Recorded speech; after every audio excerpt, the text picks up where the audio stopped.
Hello, everyone. This is Lawrence from. Oh, am I muted? No. This is Lawrence from Financial Thing. How are you today, everybody, this evening? It is a Thursday evening live stream. And we have a very special guest this evening. As you know, Mike Bristow is going to be coming on from Crowdproperty. A lot of you asked for this guest when I did a poll. And he was the most requested person. So he's going to be here in just a couple of minutes, so thank you for joining. Please hit that thumbs up if you can, and subscribe to the channel if you have not. Next Thursday, I believe, we'll be back to our regularly scheduled programming. We are actually live on, I believe, LinkedIn and Facebook and YouTube tonight. This is a new thing, going live in several different areas. If you have questions for Mike, we'll do a Q&A session at the end. So go ahead and put them in the chat. And Mike is always willing to hang out till the end and answer all of your questions. I'm going to pull up the comments here on my phone so I can see what you guys are talking about. Just give me 1 second here, because we're actually doing a Zoom thing tonight instead of our usual way that we do it. I'm getting an ad here on my phone for crypto.com. But anyway, so I got the chat pulled up here, and I'm going to go ahead and bring Mike on. I just got to just bear with me for a second. All right, here we go. There we go. There is Mr. Mike Bristow, the man himself, live and direct. How are you this evening, Mike? Very good, Lawrence. Great to be here as always. Yeah, how are you? I'm doing well, thank you very much. I'm enjoying this warm Florida weather, not to make you depressed or anything. I sometimes say that with apprehension because, I know it's winter time, but yes, the air conditioning is blasting today. I'm used to it speaking to our Australian business, especially through the dark months of winter, and they have glorious sun. Yeah, they're in the middle of summer now, right? Aren't they? Exactly. Must be nice, yes. We need to talk about that too. About Australia. Don't let me forget to ask you about that too. We're going to get into it. So we got people watching.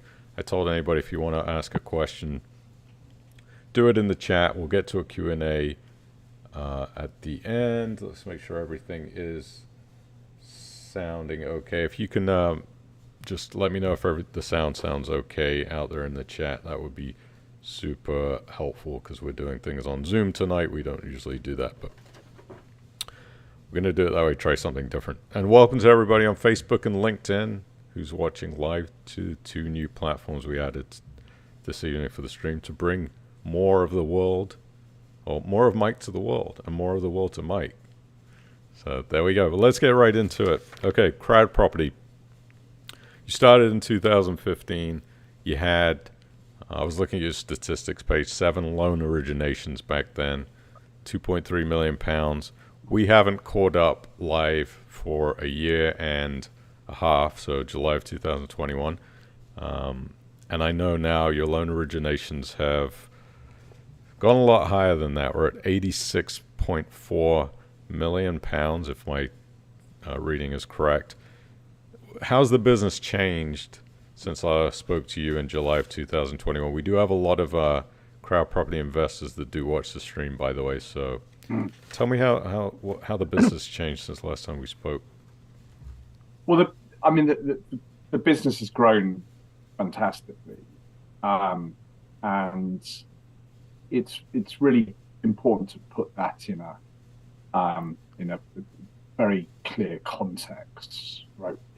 You can't just grow a business and just drive and just put money out the door, right? You have to build a scalable, robust, well-governed operation that enables you, ahead of growing, enables you to cope with that scaling. And that's sort of a fundamental piece of what we've been building. We've got a very well-resourced team of 54. That doesn't include the 9 we have in Australia. But Yeah, we've grown those numbers. Those numbers sound very small now. We've now we look at a few different metrics, right? And actually, I'm going to start just on a definitional point around development finance because there are different people that quote different statistics in the market. So typically, when people quote originated, they use sort of development finance facilities agreed, right? And so you might agree a £3 million facility starts off by funding the asset purchase with £1 million, right? So that's 3 million of facilities originated, but only 1 million lent, and then that deploys over time. You always fund developments in arrears based on validated progress in the project, right? That's a sort of a fundamental of development finance. So just to run through a couple of stats. So we've now funded £640 million worth of projects, right? That's the end value of those projects. And that's 2,824 homes. Wow. Right? This is material to supply of much needed housing and much needed spend in the economy in the UK.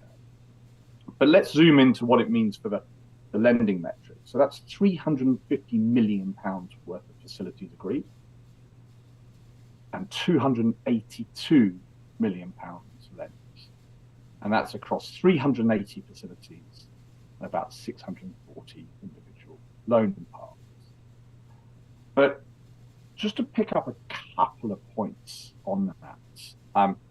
Firstly, we get bombarded in the press quite rightly because the country fails to build enough homes, and small and medium-sized developers are fundamental to unlocking that potential, and that's what we found in our business, to unlock their potential to build more and us to build enough. But each home built, okay, average new build is just over £300,000. New build average house price. About £100,000 of that is direct spend in the UK economy on labour, materials, and services, right? So construction and house building is not just about enough homes in this country and tackling that undersupply, but fundamentally about development and construction is fundamentally important to the economy, right? So that's sort of my macro positioning sort of piece, right? But actually, if I look back, and we did this today in the team, got a brilliant bunch of commercial analysts. We looked at stats on diversification, right? And we'll unpack a little bit more about what it means to bring more to the platform and have lots of sources of capital, be committed to retail and things like that. But fundamentally, if I look back, so in March 2019, the average investor on our platform was in 7 projects, invested in 7 projects, right? In June 2021, pretty much when we spoke, the average investor was in 32 projects. And when we ran this data the other week, the average investor was in 72 projects. But these are 72 senior secured, first charge secured loans to property developers, and based on our track record of selecting high quality projects, right? So the whole point here is that diversification is a fundamental tenet of investing. But that risk mitigation that our average investor has, because we're a sizable platform, because we brought a lot to that platform, because in some regards of why of it being so popular, and therefore people have got squeezed and their auto investors been suppressed and all of this, but it means it's spreading, right? Mm-hmm. And that is so powerful. And you know that I think is the statistic I'm most proud of in our business. That bringing diversified lending opportunities that are secured by that first charge security to our investor pool. So that's a step change as well as all of those other metrics. That's a big change for you. And speaking of changes, so what is the current size of the loan book and the average interest rate that lenders are getting? Yes. We've lent 282 million. We've paid back 167 million. Again, that's that demonstrates fundamental track record, right? You're only a lender if you get the money back. Otherwise, you're charity without a cause, and quite frankly, property developers wouldn't be any country's favourite charity. It's fundamentally important that we manage that exceptionally well, and we've proved that over 167 million pounds. So there's a few return stats we look into, and we're going to actually dig a little bit into the loan book as well. I think that's going to be really useful for listeners today. And our realised returns from that 167 million pounds is an average of 8.15% if you average across projects, and 8.07 if you average across all the loans. So I talked about 380 facilities and 637 loans. So if you simple average across those, then they're the two numbers that come out: 8.15, 8.07. And interestingly, the sort of the contract rate on those is lower than that, right? And we'll come on to this in a bit, because on average loans go late, and when they go late, our investors get a premium because that's an inconvenience. So there's a bucket load of track record. Yeah, you're coming on year 8 now. It's pretty interesting. Exactly. Well, quite frankly, we started slow. Yeah. Right. And we started slow for a few reasons, because early on we wanted to work out, okay, we know this asset class exceptionally well. Okay, can we build the system, the governance structure, the processes, the credit policies, and everything that actually define a very, very high quality credit market. And so we took that steadily, but we built out the technology, and then we said, well, wait a minute, we can do this. We're good at this. We've proved it. And we were working on some fundamental strategic advantages, right? And we built in quite a few. I'm an ex-strategy consultant. Okay, so I'm obsessed with competitive advantage in your business model, right? And how do you do that? And the sort of the fundamentals of our platform is basically find great loans, right? It's not find a bucket load of investors. It's find great loans, right? And then manage them really well, redeem them, and then build the scalability of that, right? And we proved very, very early on, unlike anyone else in the market, that we could reach out to developers directly. And we've built strategic advantage in our ability to find developers, them to apply to us, then us to assess that very well, manage it, etc. But we've seen 11 billion pounds worth of finance applications. We've assessed 11 billion pounds, right? And we've agreed 350 million of facilities. Right? Now that is, number one, an appropriate sort of conversion rates to comfortable levels. So right, we're picky, right? Because we know that's the fundamental. But number two, the really interesting thing is that we're building relationships with every developer that applies, right? Because they're coming direct, right? And we're building up a database that nobody else has in the market, because a lot of it is market share bought through intermediaries. And therefore, as a result of that, building up a database of 12, 13, 14,000 developers, we're able to communicate and talk to them about whether it's modular construction or what's going on in the market, or how to think about where the supply constraints are at the moment. Like building a value-added relationship that then means they come to us and apply again, maybe again, and we get repeat business in a market that is really, really bad at getting repeat business.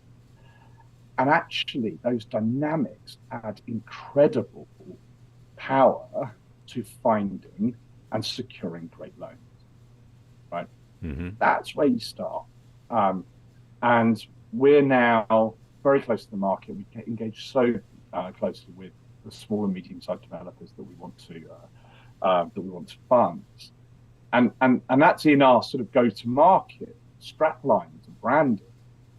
It's property financed by property people because we understand what it's like to be a developer, and that enables us to resonate with the people that we want to work with. And actually, it's value adding through the process. And we enhance the probability of success of those projects by working more closely. And we help that ultimately be. And those dynamics are unique, absolutely unique in the marketplace. And one of our non-exec directors, 3 times bank CEO, joined fundamentally because of those competitive advantages, those statistics, those direct access into the market. And I found those incredibly impressive to build a high quality lending business out of. Good. That's really interesting. Repeat business is everything, I think, too. If you can have those people come back to you over and over again, it shows that they trust you, you trust them. It's a good relationship. Well, the big thing is, I mean, it's pretty much why we set this business up in the first place, right? Because we had the 3 co-founders had developed sites, right, and realized that actually the finance was awful. It was transactional. It was hidden fees. They didn't know property. They didn't understand what we're trying to do. They didn't care about our vision, right? All of those things we wanted to serve better as property financed by property people, and that is a unique position in the market, and that works. And the crucial thing is that that's fine if for the first loan with a developer, but actually 43% of our lending is to developers who have borrowed more than once, right? And that's amazing on 2 levels. Number one, because in a market that was transactional, and it didn't have that repeat, we proved it. And the way we did that was we gave a promise to the market that we would be property financed by property people, and we went and delivered on it, right? And it sounds obvious, right? But that didn't exist. Financial services companies, in my mind, in my view, are often not thinking hard enough about the customer. A lot of my background was advising big consumer businesses who think relentlessly about the customer, and that's one thing I really wanted to bring into this business. And we do at the heart. We study, like, we have strategy days in our team, and we study different retail businesses, consumer businesses, and all of these, and how they think about the customer, right? And that's what drives that. But the other reason that statistic is quite impressive is because we're acquiring customers all the time. So we're constantly suppressing that statistic because we're acquiring. But we're, again, it's another stat that proves what we're trying to do, proves we're delivering on it, proves that traction, proves that repeat, and proves that we're delivering. Yeah. Okay. So I recently read that you have increased your return rates to lenders. I know that's a tricky one because you've got to stay competitive and have enough of a spread between what you're charging the borrowers and what you're able to pay out to the lenders. And I know a lot of people have been asking for these kind of return rate increases because of what we're seeing with the interest rates going up, Bank of England, and then inflation being sky high.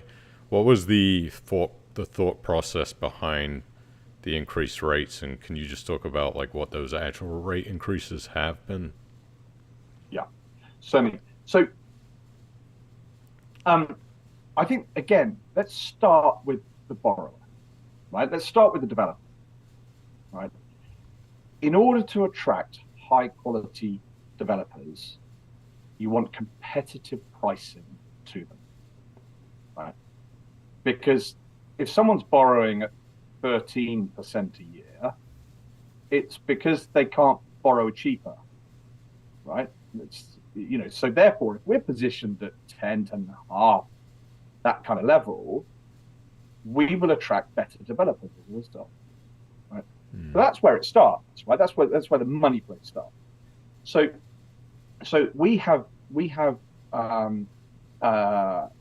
pretty much maintained our borrower pricing, okay, because we see an opportunity to get higher quality, larger developers, etc., right, to come on board, right, and so that's where it all starts, right, and the stat to be really careful. There are a few things to be really sort of clear about in the market. Is you need to know what the borrower's paying and how much of that you're getting, right?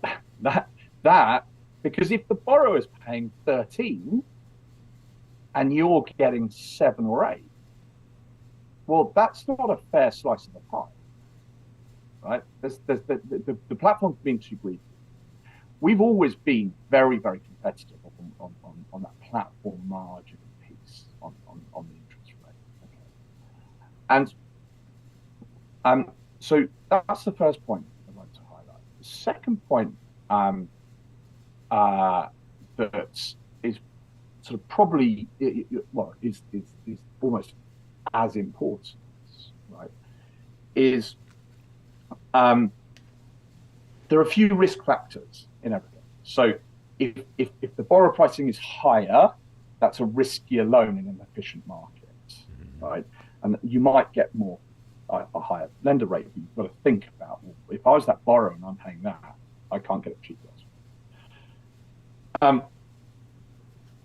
So there's that risk profile, indicative risk reward profile. Then it's how much is the platform taking. Then that's sort of related to credit risk proxy. So credit risk proxy on the quality of the borrower, the quality of the project. Then there's platform risk factors. So right, is that platform proven over many years, over much lending, learned, is it well resourced, and all of these sort of factors, because that's almost as important, especially early on.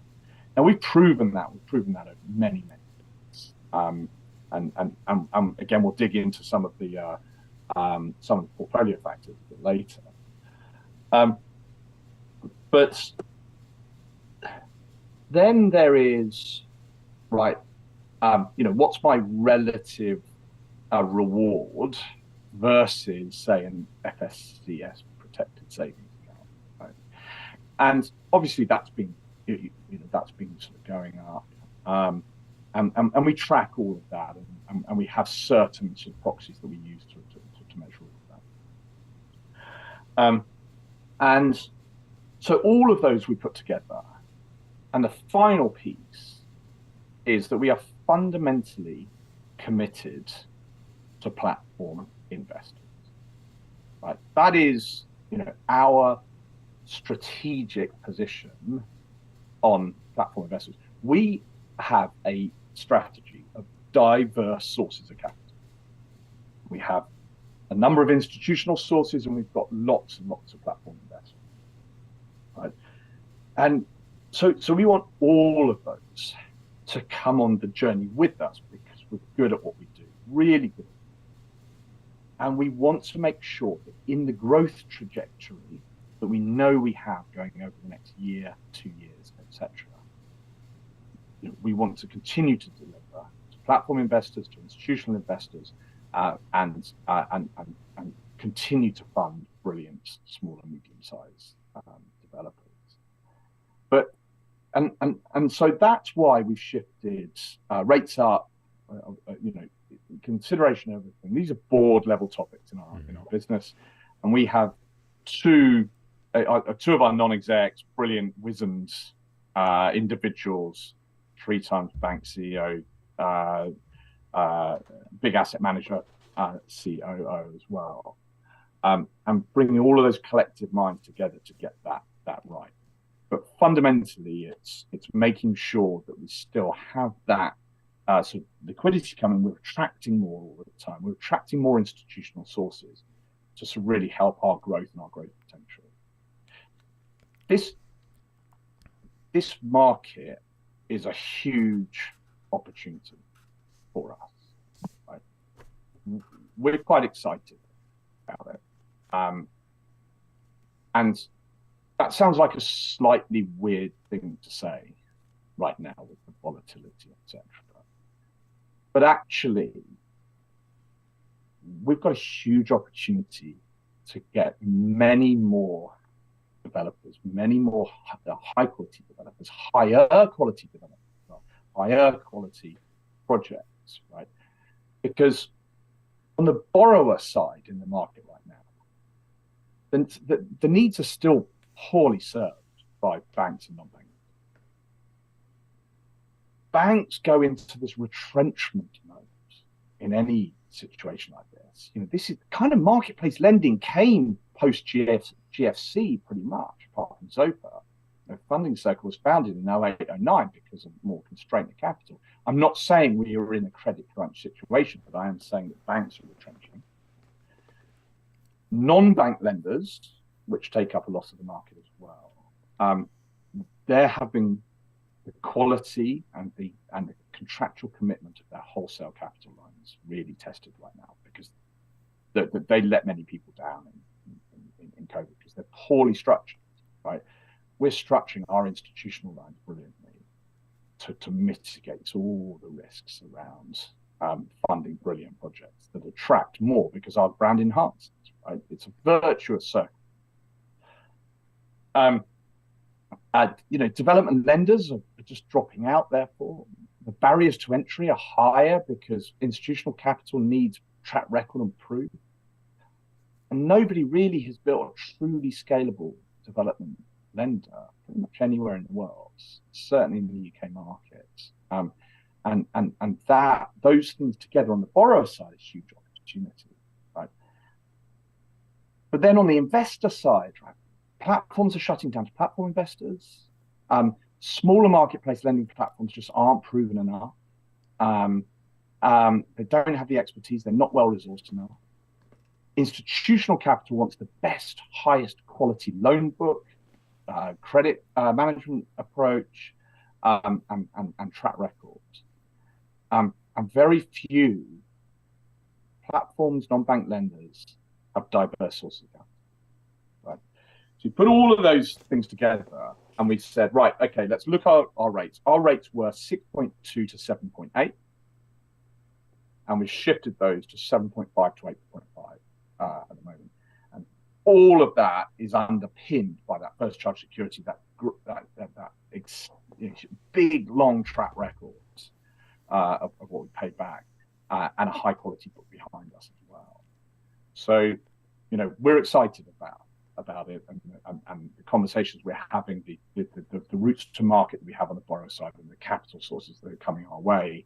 We're about to close 2 more that hopefully we can release a little bit of news about soon. So it's really interesting right now. Yeah, it is. We're going to see what happens with this inflation too. The inflation rate seems to affect everything to do with investing, and there's always that balance of getting the correct amount of interest for the correct amount of risk that you're taking to get like a couple of extra percent, 3 or 4% more than the savings rate. So that's what people on the channel are always talking about. But fundamentally important, and also as is diversification. Yeah, absolutely. Absolutely. Let's move on, okay, Mike, because we're going to talk about the portfolio and the loan book, and you had mentioned this to me earlier. You thought this was a really important thing for us to touch on. I know you have some things that you want to share. Some people in the chat have mentioned about the loan book, there's some projects being late, and we do know that in development financing, projects do overrun. It's kind of the run of the mill, happens through every peer-to-peer lending platform. But I know you wanted to share some things about the Crowdproperty loan book, and you had some things to share on that. So yeah, why don't you go ahead and talk about that? So I mean, well, those of you who know me well will know that I usually have a slide on things. And I have got some slides for us today. Show us the slides.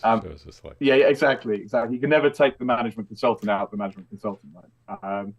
So this is a really important question, right? And I'm going to go right into the heart of the loan book and where we are with things and how that rolls through into rates, because I know that's a big question that everyone wants to hear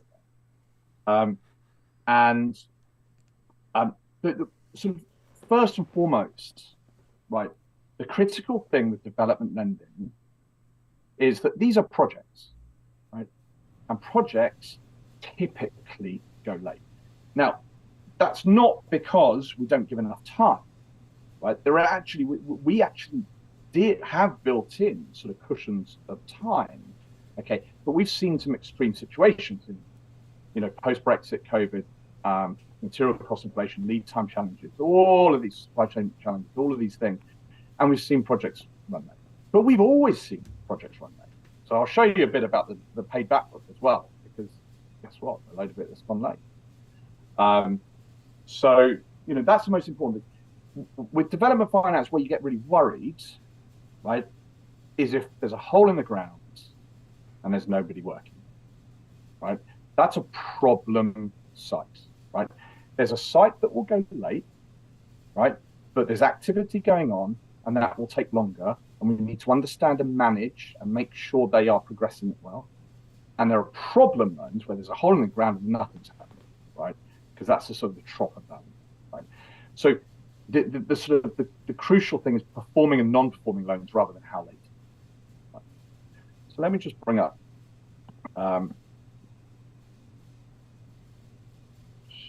Share some slide. Hopefully you can see that. Mm-hmm. Yep.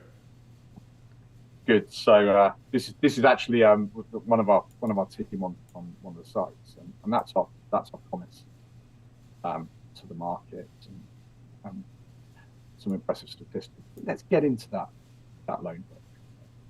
So what we're seeing is extended timescale. Right? Lots and lots of drivers, right? And everyone will know from projects they undertake. There's a timeline. Sometimes it finishes early, sometimes it finishes late. Right? It's actually extremely unlikely that a project finishes on that 18-month contract date. So it's either typically early or late. So this is our total loan book, and this is how the status breaks down. So this is straight out of our credit reporting. So this is internal credit management, right? And this drives the load of our attention within the business, so that we're very prioritized on where there are challenges. Okay. And what we have is 56.3% repaid, and I'll talk through some of the returns, because I'm going to go into returns on all of these as well. We have performing, so it's on schedule, less than 3 months late, more than 3 months late. And obviously some of those more than 3 months late are 6 months late, right? And so that, and going, some are going quite late, right? But they're performing. We're not worried about them as a credit, capital and interest risk. We're looking at them saying, right, how can we support the completion of the sales process, whatever it is, right? And then there's the non-performing. Okay, so 2.1% of our book, we have marked expected loss of any interest. 0.7% of our book, expected loss of any capital. And then nothing greater than 20% capital loss, nothing greater than 50% capital loss. Again, straight out of our credit. Okay. But careful here, because we've got to put that into context. So the 2.1% in expected loss of any interest is no loss of capital. Right, remember that, no loss of capital. That's important.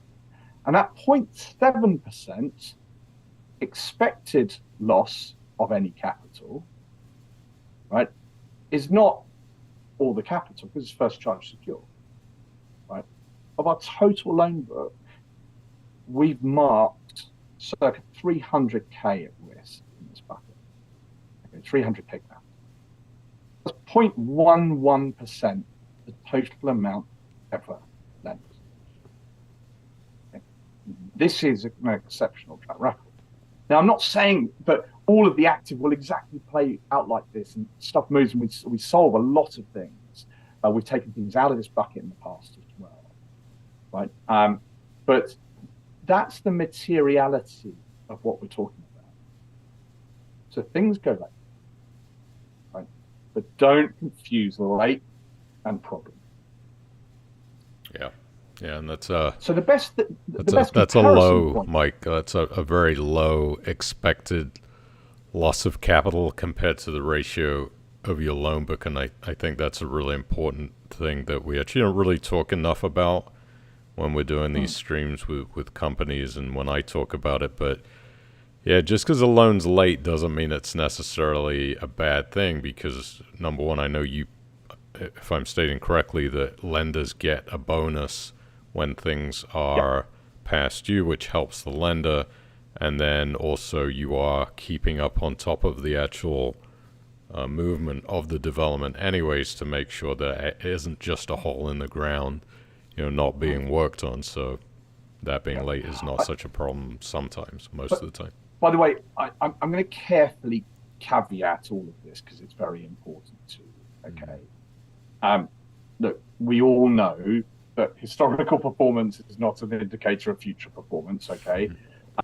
And we also on our website declare and set an expected loss rate of circa 1%, right? So that is what not what clearly not what we're working towards, but that's where we think that investors should think about their return. So your X% return, take 100 basis points, 1% off that.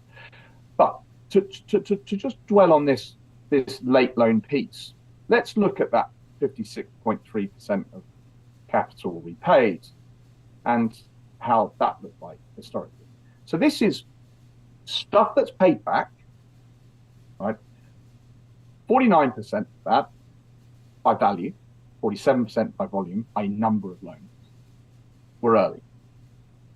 And by definition, therefore, that means that 51%, the slight majority, or 53% by volume, by number of loans, were late, right? So 53% of our loans were late. These are paid back book. This is actual.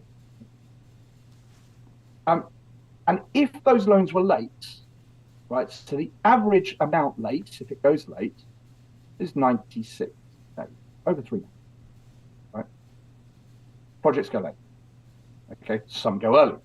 There's a skew towards late because the ones that are early aren't 96 days early on average. You see what I mean? Bell curve is sort of late on average, right? So we expect this, right? This is history.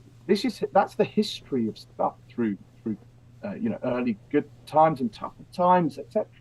Right? So, and we're comfortable with that. The crucial thing is, and we've got a brilliant credit team, brilliant portfolio management team, brilliant underwriting team. Okay, and our chief credit officer, Andrew, who's my co-founder, is 37 years RICS qualified. He built 5 million square foot commercial and residential real estate, and he's brilliant at this. But it's not about him; it's about the team that we've got. Okay, that are well governed and are experts and work damn hard in a very, very pointed manner to work on the things that we are concerned about, right? And work those hard. This is crucial to our ability to scale, to be data-led, to be focused, to be early warning indicator-led, to proactively manage, to proactively work with developers, to get on side. Okay. So this happens. Now, do I think that our current book is going to be a bit more late on average when it pays back late? Probably. Okay, given COVID, material cost inflation, we've had quite a few challenges with remortgage exits. These projects are finished, right? And the mortgage companies, so many of them play games through Q4 because they just wanted to see how it all panned out. But that was classic sort of bank go slow type attitude, retrenchment type attitude. It's a finished asset. It's and it's a predictable value, and there's plenty of headroom against a first charge security that's at sub 65% loan to gross development value, including interest, i.e., what's at the end on first charge security. Right? Mm-hmm. Yeah. So I'd like to take this one step further and roll through to returns. Okay. So let's take this book, and let's talk about the returns that have been generated. Okay. So the repaid book, and we published these stats, and these are slightly different. I'll explain why in a second. But so of the repaid amount, which is 167 million total repaid at 54 million capital repaid. The average contract rate, i.e., the rate that people pledged against when it was first listed, will offer you this, right? The average contract rate, 7.94%. On average, loans go slightly late. And as you say, Lawrence, then there's a premium to those investors because that's an inconvenience. They should get compensated for that. So that effectively works out as 0.204% or added to the 7.94% on average. This is a bit like having £1 in every project,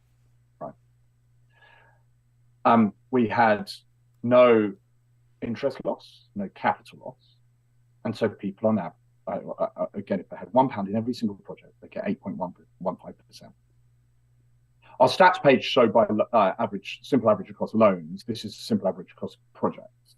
Okay, that's why there's 8.15% or 8.07%, just for clarity on, because people should be all over these stats. So that's the repaid history. Okay, so that's great because that's outperforming the contract rate, the offer rate, because it compensates for some of those loans going late. So let's look at the active portfolio. And the way we've modeled this is we've said, right, take the performing ones, take the non-performing ones, and assume that that's the status they end up in, right? So there's a bit of loss of interest, there's a little bit of loss of capital, and this is how it plays out. So contract percentage of that active book is 7.44%.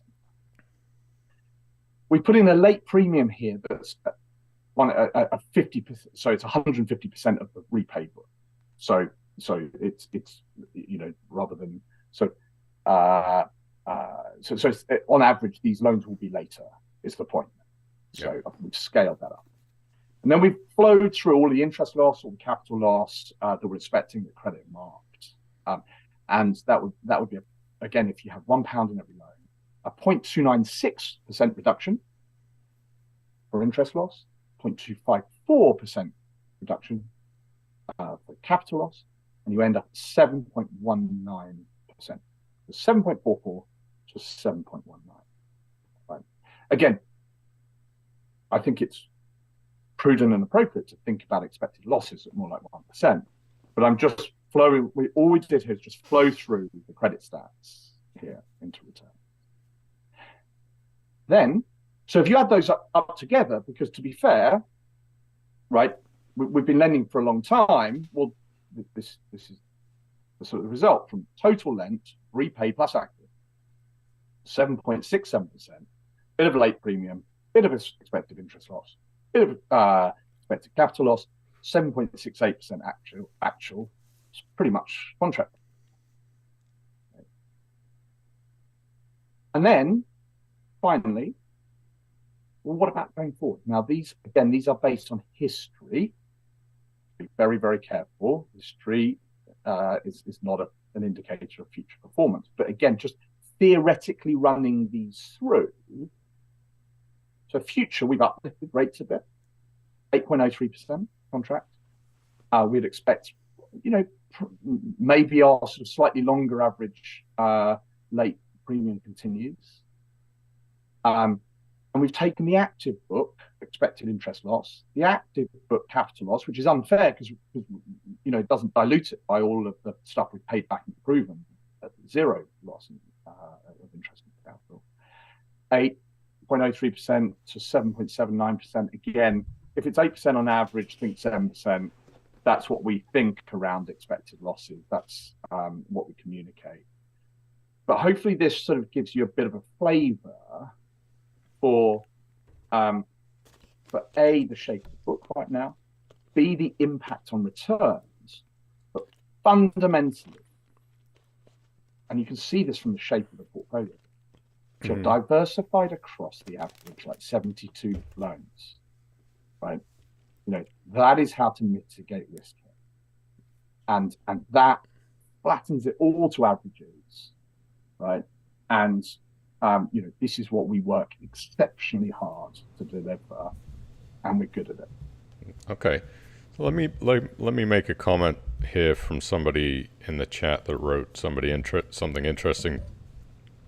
Mike Powell said, "Is any of this communicated to lenders, in specific loans? All lenders see is its past term, and how it's non-performing. How would they know it needs an extension, whether there's activity, or could that be better communicated to people so they don't just see non-performing? Because the way you've explained it is very transparent, but I think sometimes there can be a lack of that explanation to where people maybe get a little bit scared about what's going on and don't really know what the real truth is. Could that be communicated better, do you think? So there are a few dimensions here, okay, and I'll start at the high level. Right,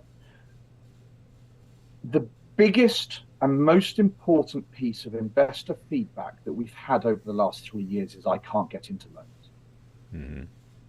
Right, please bring us more capacity and more loans to diversify across. Right, and we as an organization work exceptionally hard, reaching out to the market, never altering our credit policy, finding great quality loans to bring to the platform. We're bringing more of them to the platform. Okay, so we spend a lot of time focusing on that. Right, we can put these back up in a second. I'm just going to so if anyone does want to ask any things, but just so we've got our faces, I guess, rather than more Mike slides. So that's what we work really hard as a business to bring more loans to you. Okay.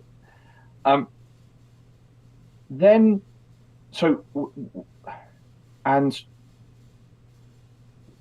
we think we've also had sort of loads and loads of feedback that we take very seriously. We put it into our roadmap, right?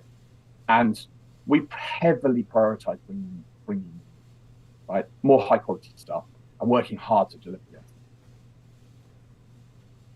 What we're doing now is we're really going through all of those pieces of feedback that we've received, and we're going to start delivering some of those functionality pieces and information pieces that you really want, right? And so, for example, we are soon going to be releasing additions to the dashboard pages where it says what are the actual returns you've received as an investor of how many loans that are paid back, and how many loans are you in, and what's the contract rate on average. Okay, so bringing some better summary and a bit like some of the summary points that I've raised there, right? But one of the other things that we do internally, and we're working on bringing this into our dashboarding as well, or certainly in our data downloads functionality, is we work internally, firstly, to obviously the contract term base, right? And when it's in portfolio management and when it's in credits, we're then saying, right, okay, we now have what we call an admin expected end date. It's a slightly clunky name, it's not, and that might be 2 months late, it might be 4 months late, it might be 6 months late, etc. Right? But it's an admin expected end date, and we do a lot of our modeling out of that and prioritization out of that, and we've got loads of indicators why we can get that sort of fairly good, but there are always nuances of why it might come forward a bit or go back a bit or whatever. And we're just tightening those definitions up, and we hope to bring admin expected end dates to the dashboard, so people can look at them on a loan by loan basis. And we think that will be useful, number one, and also because we get a lot of questions. So that's sort of some of the data pieces we're looking at, right? Now, the other thing that I'm sure many of you are thinking is, like, well, what about the messaging system, right? So we communicate updates when it's material, and that's important because not only do investors want to know that, or most investors want to know that. That's not all, but most. And if that doesn't happen, then we'll get calls, right? So organizationally, it's effective for us to make sure that communication is good, number one. But number two, also searchable and clear. And we've got some refinements planned for that messaging system to bring that, to sharpen that up, and bring greater clarity and ease of searching there.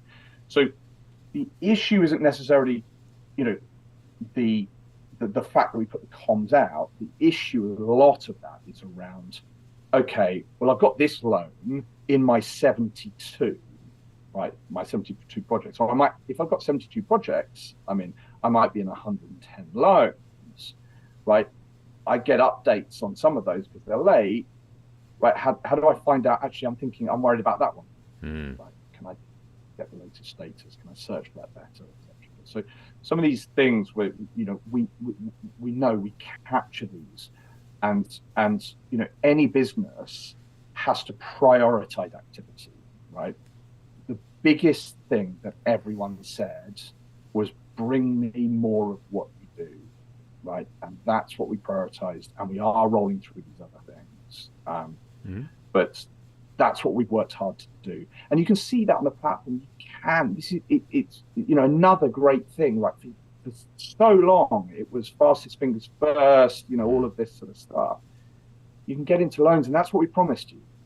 And that took time because we weren't adjusting credit policy in any way, shape, or form. We were building strategic advantage in our ways to originate these loans.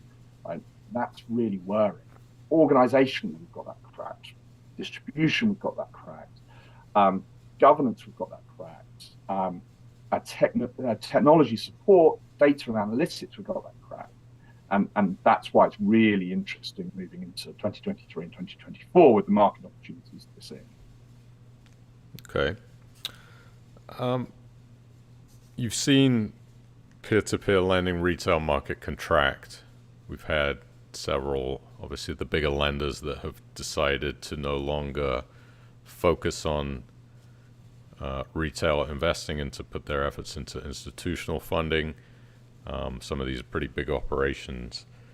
What is Crowdproperty's stance going forward to serving the retail market? Yeah. Well, as stated, platform investors are core to our strategy of diverse sources of capital. Right? Diverse source of capital drives reliability of funding, which attracts more developers, which enables us to bring more. Right. It also mitigates a number of factors of like wholesale lines, and many of the things that we saw in the market. COVID was a great example. We saw major non-bank lenders stopping lending, and even stopping drawdowns of projects, right? And immensely damaging their reputations because they didn't have diverse source of capital, and those sources of capital weren't well secured and structured, right? So that's absolutely core, and I want everyone to be super clear on it. It's like we're big believers of the fundamentals of marketplace lending, right? And that fundamental, right, is that if you think that capital, wherever it sits, is owned by individuals, right? If it's sat in the current account of a business, there are shareholders that sit behind it who ultimately own that capital, right? And what marketplace lending did was more efficiently match the supply of capital, someone with some money, and the demand of capital, someone that could add value with that money, right? And match that together better, right? So there's fewer middlemen, fewer costs in the whole supply chain of capital, fewer profit pools, all of these, and you're able to bring a better solution to both borrowers and lenders. And we're a fundamental believer of that. The really interesting thing, right, is that, and there aren't many of them, the marketplace lenders that were brilliant at doing it, like ourselves, institutional capital said, well, you're a great originator, a great lender, great loan manager, and you're delivering great returns. We'd like some of that. So institutional capital kind of re-intermediated that model, which is interesting. But it comes with a scale of capital, which is good. But fundamentally diverse sources. I genuinely think, and this is, we've got a lot of financial services experience in our board and our advisors, etc.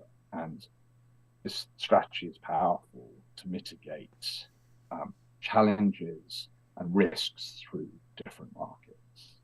And this will enhance our brand over the long term reliability of capital to developers that brings us more projects, etc., etc., etc. Right. So that's our clear commitment, right? And as I said, we're bringing more capacity to invest and to diversify to our platform, and that presents a strong investment opportunity for our platform investors and our institutional investors. Okay, it's good to hear. I think I know what your answer is going to be to this, but I'm going to ask you anyway, because I ask every person that comes on the stream. Do you think there are good peer-to-peer lending companies operating in the space at the moment? And would you care to share who's doing a good job? I knew you were going to ask me this. I have to. Look, I think I won't go into individuals. I'll just sort of I won't entirely dodge the question. I'll step back a second and sort of reflect on what I think is important. Track record is hugely important. You know, how many, but not only track record of returns, but how many loans is that over? How many years has that been operating? How much have you paid back? How much have you put out, take back, you know, to run full life cycle capital? How hard has that team worked to get some of those back and to gain experience and gain expertise? I think that's really important. And there are some platforms that are appropriately transparent about those kind of things. I think when we said about this, we said that property development is hard. Property development lending is hard. We didn't think anyone really did it that well serving the customer, right? But the fundamental is we said we needed to focus on that niche, that residential property development niche, okay, because it's hard, and we knew that with focus we could be brilliant at it, right? That absolute focus. Now the interesting thing is, it's a niche, but it's for our business, it's a big niche, right? It's, you know, if we actually built 300,000 homes a year, which we're not at the moment, we never have, but you know, say 250 or whatever, you know, that's a 45 billion pounds lending market a year. Okay, so you know, it's a niche, it's hard, but it's big, and therefore we can invest and grow and invest ahead of time in expertise and all the sort of passion that we have for that particular asset class. I don't believe in flip-flopping between asset classes, even within property, right? Because property development is much harder than, say, a short-term loan on against a property assets. So that's right. Being a well-resourced business is vital. We have 54 in our team. And we've got a non-London cost base base that enables us to do that profitably as well. So we're able to have more people, more technology development, more infrastructure development, more investment in strategic focus and business model disruption, marketing, etc. Those things. So I've entirely dodged the question, Lawrence. You're being very political with that one, but I understand. It's a tricky question. Yeah. Yeah, but those are the things I look for and we focus on, and we work really, really hard on making sure we're brilliant across those aspects. Okay. So you had talked about your team size being 54 and you not being in London, which is obviously very expensive as a company if you had that size. Talk to me about where Crowdproperty is as an actual functioning business. Obviously, if a company, after being in business for 8 years, they got to be able to make a profit eventually. Where is Crowdproperty at with that now? Is it profitable now? And what does it look like for the future of this coming year of 2023 for the business? Yeah, so we're coming to the end of what will be our third profitable year. And the interesting thing is that so last year we had some exceptional costs. And it was just after our equity raise, so we were investing quite hard. But this will be our third profitable year from the operations. But actually, if you start taking out, some of the stuff which we haven't done, or we don't do in terms of our publishing. But things like, the development of the technology platform that is partly for tomorrow's lending and next month's lending, but is for next year's lending and 2 years lending and scalability, right? There's longer term infrastructure development and investment.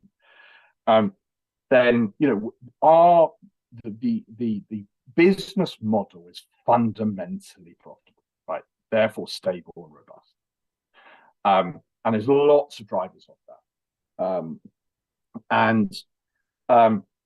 In spite of investing in those in the resource and infrastructure ahead of the need for it, and that and that's important because I think there are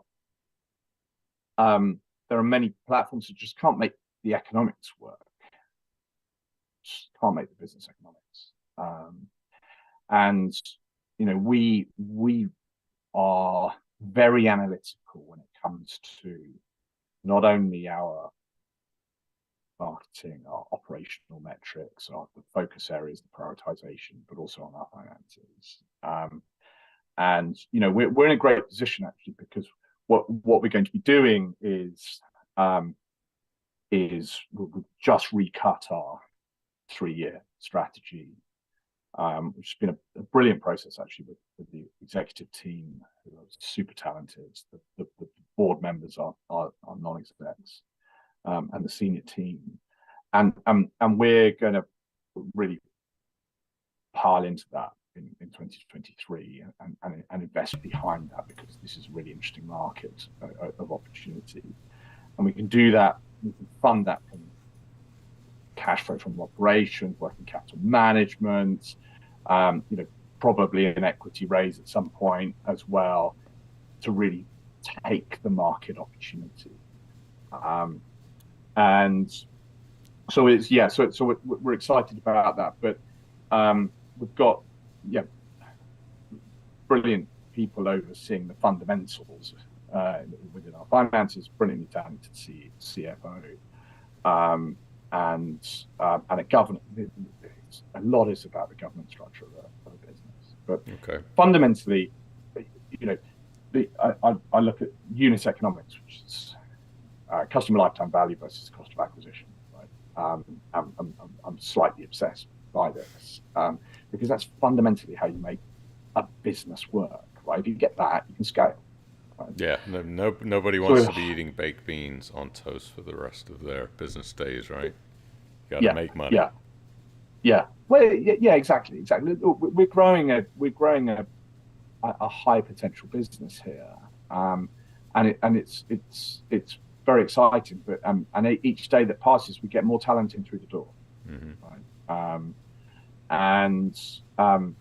that's really rewarding. And we've got a brilliant, passionate team. All of our team have share options. So because we believe in that, right? Yeah. We believe that everyone is working to the bigger picture, not just the day-to-day salary. Okay. Okay. And I'm kind of sprinkling in some of the comments that I've got open on my phone here. So as they come up at relevant times, I'm kind of throwing them in here. Let's talk about. So how long were we going for? Okay, we've already been going an hour. Doesn't that go fast? It's crazy. I know. I seem to recall our conversations in the past have been long as well. Which is Yeah, great. yeah. And if you haven't, by the way, for everybody watching out there, if you haven't seen, there is a sit-down video that it's a three-part video Mike and I did in London pre-COVID. It really gives a good insight into crowd property and the things that we talked about. So go check those videos out too. You can search for them on That the was a long channel. time now, Do you ago remember now. that? Yeah. Sitting outside, it was a nice day. Um, Yeah. Somebody had mentioned here in the comments about early exit, that they would love to see an ability to have an early exit, even if there was a fee involved in that. Do you have any thoughts or plans maybe about how that could be implemented, or is that not a possibility? Very interesting. So we always research this as one of many things that we ask in our either our investor research, and typically that's been quite low down priorities, but it doesn't mean it's low down on everyone's priorities. Some people want it more than others, but this is actually an area, secondary market, where I think it's an underestimated challenge. And I think that this will be the next focus area for scrutiny, I think, by the regulator, because there are a few things. So firstly, the existence of a secondary market could give a false indication of liquidity of that secondary market. A market's only a market if it's got buyers and sellers, right? And just because a platform has it doesn't mean that it's effective. Secondly, there are loads and loads of issues around pricing, fees, etc., and also information asymmetry. So, got to remember that property development lending is a physical asset class, right? So if I lend to a site and it's next door, okay, and I see less activity, and I put that on the secondary market and someone buys it, there's information asymmetry, right? And so all of the policies around eligibility and things like that, no matter how tight you can be on those, actually it presents. There will always be information asymmetry in this market, and we get the fact that it is inconvenient if it goes past contract date, and that's why we did it from the very first day of operation. Right? If it goes late, you'll get an enhanced rate of return. This space is fraught with risk and issues, and that's what we've always believed. And that, coupled with relatively investors want other things first, has meant that we haven't gone down that route.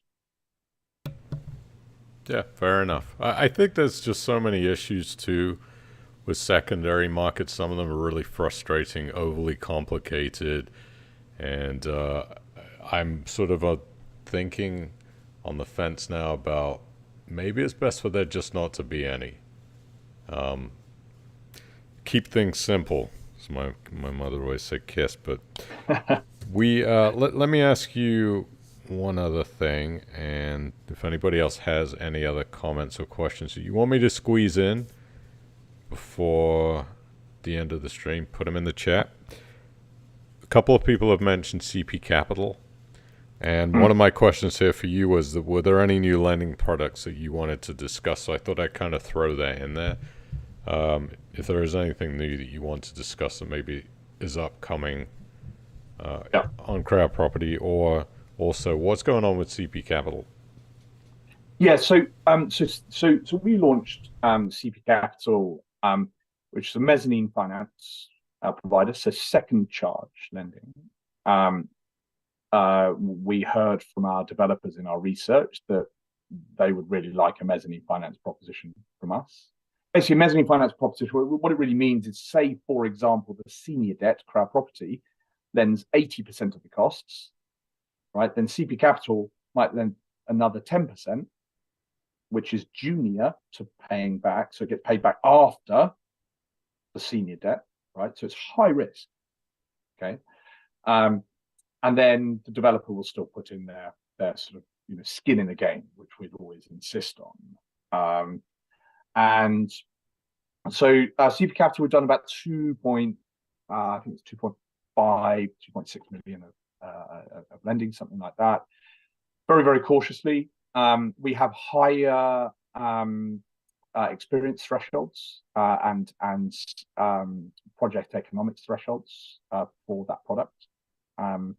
So not every loan that we would very comfortably accept through Crowdproperty as a senior charge lend, not every loan would then potentially qualify for CP Capital.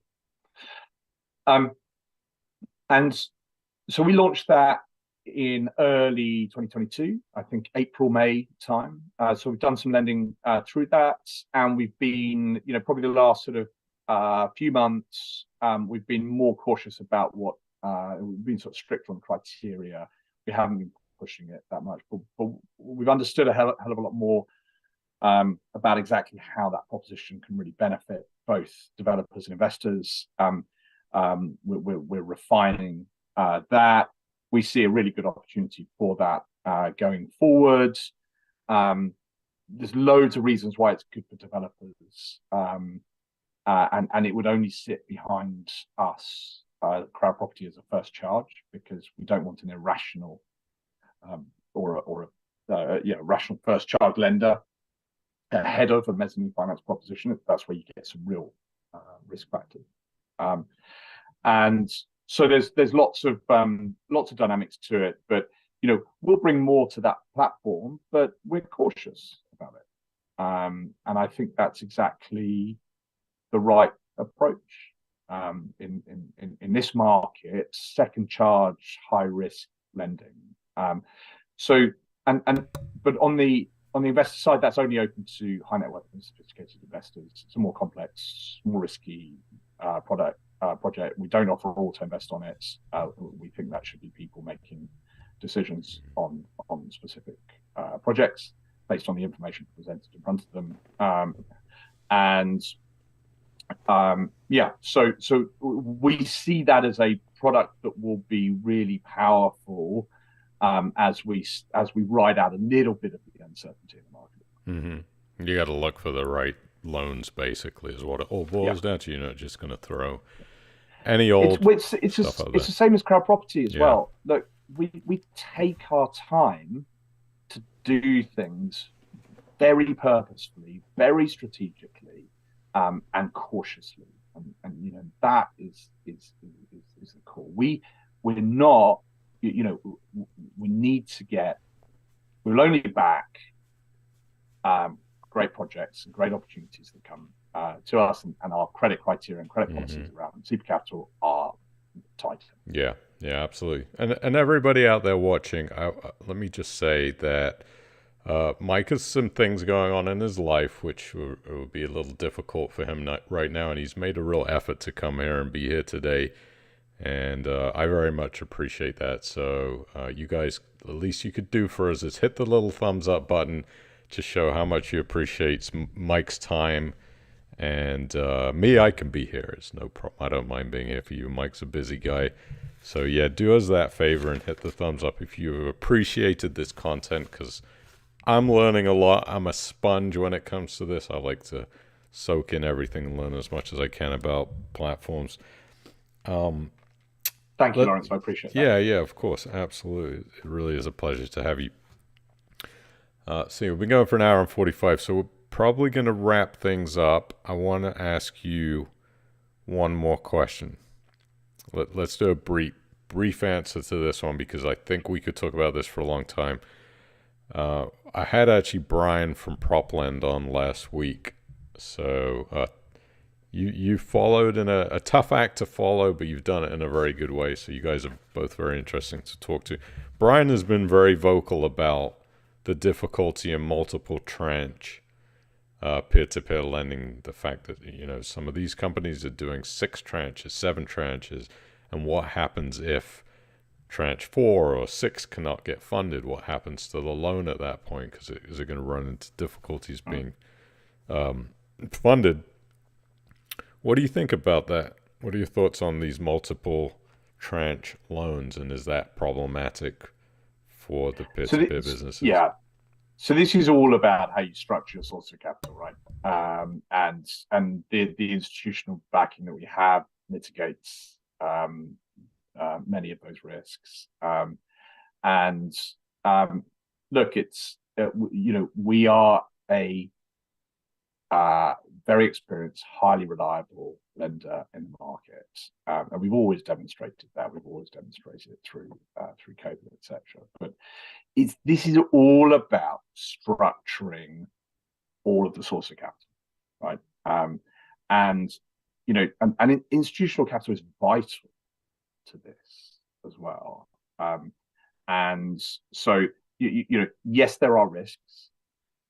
There are hard ways to mitigate it, which we have executed on and brought on board and contractually built in, and you know, all of these sort of things. So yeah, but for us, it's a non-thing, because you know, we've been thinking about that for many years right from the start, because we could identify those risks. Is everyone belt and braces on that? I wouldn't like to comment on it. Yeah, I guess anyone can sort of comment on other people's asset classes. We're you know, that's part of the crucial piece about being an absolute expert. It's like Brian's very good at commercial property, and Propland very good at commercial property, and we are very good at residential development finance, and have those things structured, because they're the things that can rock the boat, and not. And you know, fundamentally, it's not just the not sort of funding side. This is our reputation of being reliable to developers, which is one of our brand promises. And so making sure risk mitigating, delivering about that reliably is crucial to the structuring of our business model. So we've gone all over that, and built a really robust structure to deliver on that. It's all about execution at the end of the day, whatever a business model is. And if you execute it the right way, I think anything is possible. And so anything else before we wrap up that you want to tell the world out there about what you're up to? Or I think you can tell a joke if you like, whatever you like. I'm not very good at that. It wouldn't be funny. So I think the thing I'd like to really sort of highlight. So 2022 was obviously interesting for many reasons. You know, developers have faced material cost inflation, not just during the time of cost of living crisis, but ever since COVID, the supply chain challenges, etc. We've been mitigating those things for years and scrutinizing them, etc. 2022 was interesting. So we grew the lending we did by about 50%. In a tough market. Considering that, Q1 to Q3 in 2022, we were up 76% on facility agreed versus the previous year. But okay, so these are strong statistics, gaining market share because we're a brilliant development lender and attracting better and better developers and projects. But all, we talk a lot about growth, right? And the sector talks a lot about growth. And not many people are delivering growth. But what comes before growth is robustness, right? We're growing the sort of experience of the team, the operational excellence at the core of our team. Scrutinizing applications for finance. We've seen 11 billion now, of applications, and so the insights that gives us, the market data analytics, all of these things, and scrutinizing that active portfolio in a very, very focused and targeted way, right?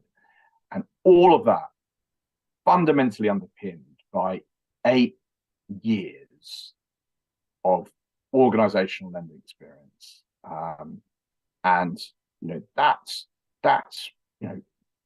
a fundamental here, right? We're growing, but growing robustly, cautiously, carefully, right? And with the governance structures and the processes and the scalability and all. I think that is really vital to understand. And I think from a personal and also from the team as 54 people working hard, we're damn passionate about it. We live up to that brand of property finance by property people and really deliver for our developers. And that, as I say, drives better lending and better lending opportunities, more opportunity, more capacity, and more diversification potential. So, we're excited about 2023 and beyond, and really see sort of huge opportunity for Crowdproperty and all associated customers. One thing I will say is, the first time I sat down with you in London a few years ago, the one thing I noticed about you is you care about people's money. And I think, as investors, we've had the wool pulled over our eyes in several high-profile cases that have been very financially damaging to people. So thank you for being that voice that does care about investors' money, and we definitely appreciate that. And thank you so much for coming on and spending the time. Let's not leave it another year and a half, okay? Because we shouldn't leave it that long. We'll have you on back much sooner than that. And everybody go to Crowdproperty, their website, crowdproperty.com, and check out what Mike and his team of 54 people and 9 in Australia are doing over there to deliver you good returns in the property development world. And appreciate it. Thank you so much. Yeah, and thank you, Lawrence. I think I say from a lot of people, actually, from many different perspectives, it's having someone spending a lot of time with great questions, sort of giving everyone the opportunity to ask questions, not just yourself. So no, really appreciate it. Thank you. Absolutely. It's my pleasure. I'll continue to be a beacon of light, hopefully, for the peer-to-peer lending world as long as people want me here. So thanks again, and we'll speak to you soon. Absolutely. Take care of yourself, Mike. Okay. Thank you. Okay, bye-bye. Okay, everybody. There you have it. Mike Bristow from Crowdproperty, live and in person. This is the only place you can find this content here, people. So please subscribe to the channel. We're going to have a lot of good, more informative Q&A sessions and interviews and chit-chats with the people that you want to hear from. And I have no idea why my camera zoomed in so much on my big head today, but it is. Thank you all for being here. Have a great weekend. We'll see you next Thursday, if not before. Never know when we'll do a live impromptu stream. And I appreciate every single one of you and love to you all. Have a great weekend. I will speak to you next week. Take care. Hope you enjoyed the stream. Leave a comment and hit the thumbs up again. Thanks, guys. Bye.